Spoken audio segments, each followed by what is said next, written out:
কোথা থেকে আসছিলেন এই চাউল নেওয়ার জন্য? রঘুনাথপুর ঠাকুরটিকি। এই চাউল কি কখনো আগে কখনো পাইছেন না এই প্রথম? আগে ভাই না, এই প্রথম পাইতে আছি। এই চাউল 10 কেজি পেয়ে কেমন লাগতেছে? বহুত ভালো লাগতে আছে ইনশাল্লাহ। আপনার পরিবারের জন্য কতটুকু উপকার হবে? বহুত উপকার হবে। আমি অকর্মী, আমার কেউ নাই, বুদ্ধি নাই, যা হইতেছে আছে খালি, আর কেউ নাই আমার। তাতে এই ঈদ উপলক্ষে যে চাউল পেয়ে 10 কেজি চাউল পেয়ে তো মহা খুশি। বহুত খুশি, বহুত খুশি। আল্লাহ আরো দাও, সরকার আল্লাহ আরো দাও। আমরা ৮ নং দুর্গাপুর ইউনিয়নের পরিষদের মাধ্যমে ১,০৫০ জনকে ঈদ উপহার আমরা এই এই পর্যন্ত সকাল ৯টা থেকে এই পর্যন্ত ৯:৩০ পর্যন্ত আমরা দিয়েছি। গরিব দুঃখী মানুষের কাছে আমরা ঈদ উপহার পৌঁছা দিয়েছি।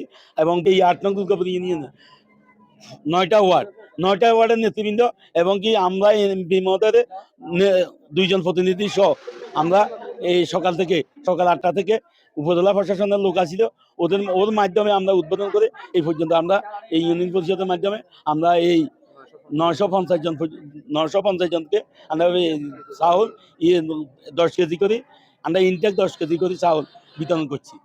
এটা কি প্রতি বছর কি বহাল থাকবে নাকি এবছরে কেমন কি প্রতি? আমরা এই বিএনপি যখন ক্ষমতা ছিল আমরা ২,০০০ লোককে আমরা এই ঈদ উপহার দিয়েছিলাম। ২,০০০ লোককে, এই ২,০০০ লোক পাইতেছে কিনা এটা হলো আমাদের দেশের নেত্রী বেগম খালেদা জিয়া ২,০০০ লোকের কাছে পৌঁছতেছে কিনা তখন সেনাবাহিনী দিদি এই তদন্ত করছে আমাদের দেশের নেত্রী বেগম খালেদা জিয়া। এইভাবে আমরা এই রিলিফ বন্টন, আমাদের সুষম এই বয়স্ক ভাতা, বিধবা ভাতা, আর স্বামী পরিত্যক্তা, এগুলা সব আমরা এইভাবে আমরা আমাদের নির্দেশক্রমে আমরা দিয়েছিলাম তখনকারও। এখনো আমাদের গণপ্রজাতন্ত্রী বাংলাদেশ সরকারের প্রধানমন্ত্রী আমাদের তারেক রহমান যেভাবে আমাদেরকে নির্দেশনা দিয়েছে, নির্দেশনা মোতাবেক আমরা কাজ করতেছি। এবং কি আমরা সন্ধ্যা মাগরিবের টাইমে আমাদের এখানে ইফতার মাহফিল যাইছি, ইউনিয়ন বিএনপি সিনিয়র নেতৃবৃন্দ আমরা ইফতার করি, তারেক রহমান আমরা দোয়া করবো।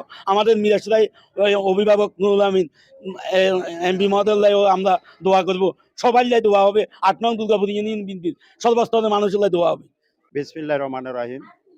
আমরা ৮ নং দুর্গাপুর ইউনিয়নের বাংলাদেশ জাতীয়তাবাদী দলের পক্ষ থেকে মাহে রমজানের ১০ কেজি চাউল যে গরিব দুঃখী মানুষের জন্য আমরা যে বর্তমান আমাদের সরকার প্রধানমন্ত্রী তারেক জিয়া যে ঈদ সামগ্রী এবং তাদের যে চাউল যে বিতরণ করতেছে, এবং নুরুল আমিন চেয়ারম্যান অর্থাৎ আমাদের এমপি সাহেবের নির্দেশক্রমে আমরা ৮ নং দুর্গাপুর ইউনিয়নের আমরা ১ থেকে ৯ নং ওয়ার্ডের আমরা বিভিন্ন বিএনপির যারা নেতৃস্থানীয় যারা দায়িত্বশীল আছে তারা সকাল ৯টার থেকে এখানে উপস্থিত থেকে আমাদের ছাত্র দল, যুব দল, স্বেচ্ছাসেবক দল সবাই দায়িত্বশীল সুশৃঙ্খলভাবে আমরা সম্মিলিতভাবে এখানে আমরা বিতরণ করতেছি। আশা করি এখানে আমরা কোনো বিশৃঙ্খলা হওয়ার কথা নাই এবং ভবিষ্যতে হবে না, এই আশা ব্যক্ত করতেছি। চাউল পেয়ে কি পরিবারের জন্য কতটুকু উপকার হবে? 10 দিন হলো খাইতে পারমু। তাতে এই যে এমপি সাহেব যে আপনাদের উদ্দেশ্যে যে উদ্যোগটা নিছে, এই ওনাকে কি বলবেন? ওকে ধন্যবাদ জানাবো। এটা কি আগামীতে প্রতি বছর পাওয়ার জন্য কি বলবেন আপনি? আগামী দিনের জন্য আমরা এই হিসেবে দাঁড়াবো উনির পাশে।